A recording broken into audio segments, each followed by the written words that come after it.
Welcome everybody to Adam Mentality World. Today we're going to discuss UFC 202 Conor McGregor versus Nate Diaz 2. So as most of you know, the first time they fought was at UFC 196, which was originally supposed to be Conor McGregor versus Rafael dos Anjos for the UFC belt at 155. But Rafael dos Anjos broke his foot like 10 days before, so he's out. So they had to have somebody else step in. So on basically 10 days notice, Nate Diaz took the fight. So originally he was supposed to fight at 155, but he normally fights at 145. So Conor had to go up 10 pounds in like 3 or 4 months, and that was unheard of to go from champ to champ and go up 10 pounds. But now on 10 days notice, he has to gain another 15 pounds, which was astronomical and crazy for him to do that. But since he's Conor McGregor and he felt like he could do it, he went for it. And as you saw, if you saw UFC 196, Conor was doing an excellent job in the first round. He was hitting Nate in the head all the time, just bloodied him up really good. But then after the first round, he went to the second round and he was just too tired. He was gassed out. And as you saw, as soon as you get tired, you can't do anything. It doesn't matter how big or strong you are. Once you get tired, you can't fight back. So he just got rocked by Nate, tried to take him down, flipped around, and got him in a rear naked choke and tapped him out in the second round. So Nate won that match and Conor lost it. But Conor was doing an excellent job, I said, the first round, but he was just trying too hard to knock his head off, and he couldn't do it because Nate is too big of a guy. And Nate's an excellent fighter. I said he's been fighting for a long time. The reason why I dislike Nate Diaz is because he's like an uneducated gangster, and I hate people like that. Just like, yo, what's up, man? I'm going to get me and my gang. We're going to beat you up. Got that gang mentality. I hate that kind of stuff. I understand he fought him one-on-one, great, but there's been plenty of times leading up to this fight and the other fight where you see Nate with his gang of fighters and stuff like that. They're, oh, we're going to beat you up. That's the sissiest thing I've ever heard of. Fight him one-on-one in the cage, that's fine. Don't be looking for fights like they seem to be doing, roaming around Vegas and in groups of people like 10 deep, walking around like taking up the whole sidewalk. No, that's not a real man. That's a wuss.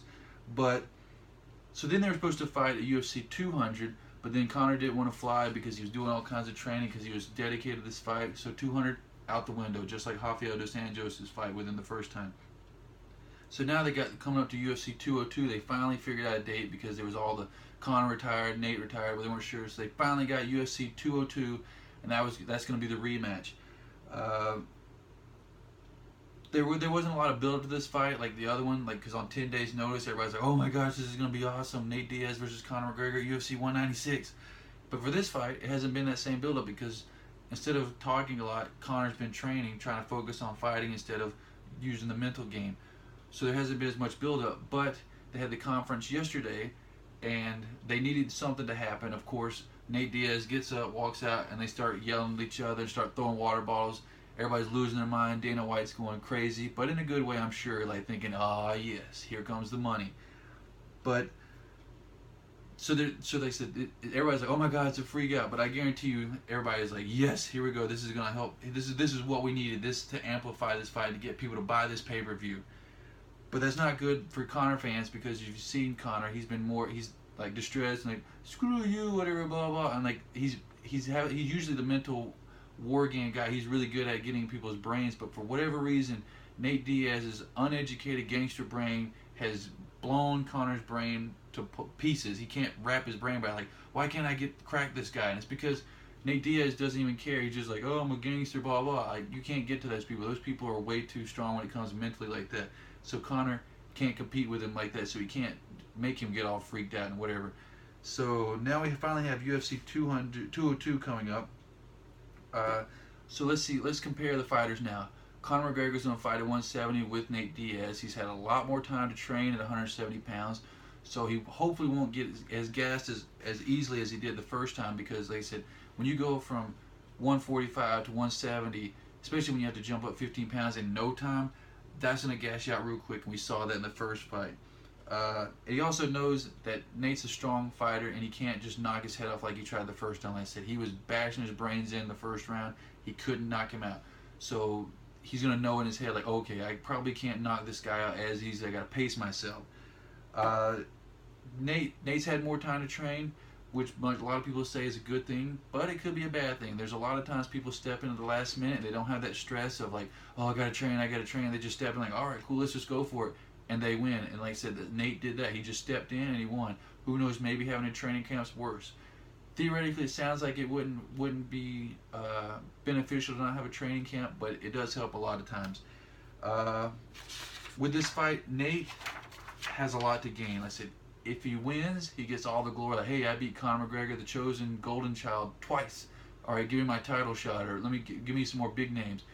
But if he loses, it's also a plus for Nate because Conor McGregor fight has been his biggest payday for sure in his entire UFC career. He's been fighting over 10 years now, and that was the biggest fight. So if Nate does lose, they can have the rubber match, and then there's a third payday for Nate Diaz. So that's a good thing. I wouldn't even be surprised if Nate threw this fight just so he could get that third one because he doesn't have too many big fights in his horizon. But for Conor, this is a win-lose match. I said if he wins, he gets a rematch with with Nate Diaz. Most likely they'll have a rubber match at some point, and he also gets the glory. Like, all right, cool. I lost to this guy. Now I beat him. He's off my record. Cool. But if he loses, then he's got to go straight to 145. He has no other option. He has to go down and defend his belt against Jose Aldo, who's now the interim champ. And if he loses to Jose Aldo, then Conor's in a world of trouble. Like I said, he was at once up here, and he loses to Nate, loses to Jose. He could get it back, but it's going to be really, really, really, really hard to get that essence around him. And people are like, oh man, the Conor McGregor glow. Because he would have lost 3 matches in a row. They say, all right, cool, you can't beat Nate. Okay, you can't beat Nate again. Okay, you clearly can't fight at 170. But if he loses to Jose Aldo, he's almost done. Like, so he can still fight and fight people, whatever, but it's not going to be the same because he's not going to have that Mystic Mac thing around him. So for my prediction for this second fight, I'm going to predict Nate because Nate's been doing this a lot longer. It's hard. Conor can't get to him mentally. He can't use that tool that he uses against all the other fighters, against Jose Aldo and Chad Mendes and all those other people. And that's a vital tool for Conor McGregor. But I am hoping and praying for Conor McGregor to pull this one out and win against Nate Diaz. So Conor, please prove me wrong. That is my prediction. I said I'm choosing Nate, hoping for Conor, but we're gonna find out on Saturday at UFC 202. That is about it. Let me know what you think. Like, comment, once again, subscribe please. I really appreciate it. For more videos you can watch with me, just subscribe down below. Thank you so much everybody, and peace.